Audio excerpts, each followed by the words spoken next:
তত্ত্বাবধায়ক সরকার ব্যবস্থা বাতিল করে সংবিধানের পঞ্চদশ সংশোধনী কেন অবৈধ ঘোষণা করা হবে না তা জানতে চেয়ে রুল জারি করেছেন হাইকোর্ট।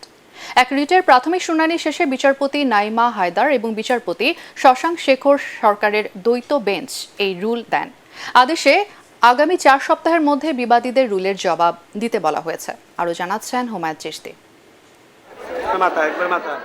স্বৈরাচার বিরোধী আন্দোলনে সামরিক শাসক এরশাদের পতনের পর 1991 থেকে 2008 পর্যন্ত তত্ত্বাবধায়ক সরকারের অধীনে জাতীয় নির্বাচন হয়। ওই 4টি নির্বাচন দেশ বিদেশে গ্রহণযোগ্যতাও পায়।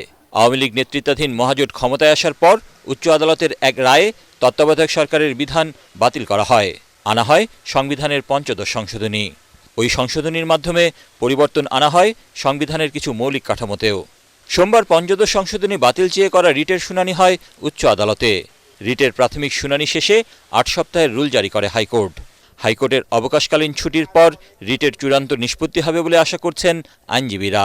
এটা তত্ত্বাবধায়ক সরকার ব্যবস্থা বাতিল করে এবং আরো অনেকগুলো মৌলিক পরিবর্তন আনা হয় সংবিধানে। আমরা অবকাশকালীন শুনানির পরে এই ব্যাপারে চিন্তা করে নেক্সট স্টেপ পরবর্তী পদক্ষেপ ঠিক করব। অ্যাটর্নি জেনারেল বলছেন, ওই সংশোধনীর মধ্য দিয়ে গণতন্ত্রহীনতার পথে পরিচালিত হয় রাষ্ট্র। সংবিধানের মৌলিক কাঠামোটা পরিবর্তন করে দিয়েছে। এই সংশোধনীর মধ্য দিয়ে গণতন্ত্রহীনতার দিকে বাংলাদেশ এগিয়েছে। তত্ত্বাবধায়ক সরকার ব্যবস্থা বাতিল সহ কয়েকটি বিষয়ে 2011 সালের 30 জুন পঞ্চদশ সংশোধনী জাতীয় সংসদে পাশ হয়।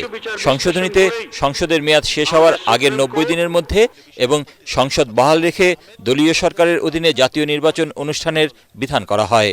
ওই সংশোধনীর বৈধতা চ্যালেঞ্জ করে 5 জন বিশিষ্ট নাগরিক রিট করেন। হুমায়ুন চিশতি, এটিএন বাংলা, ঢাকা।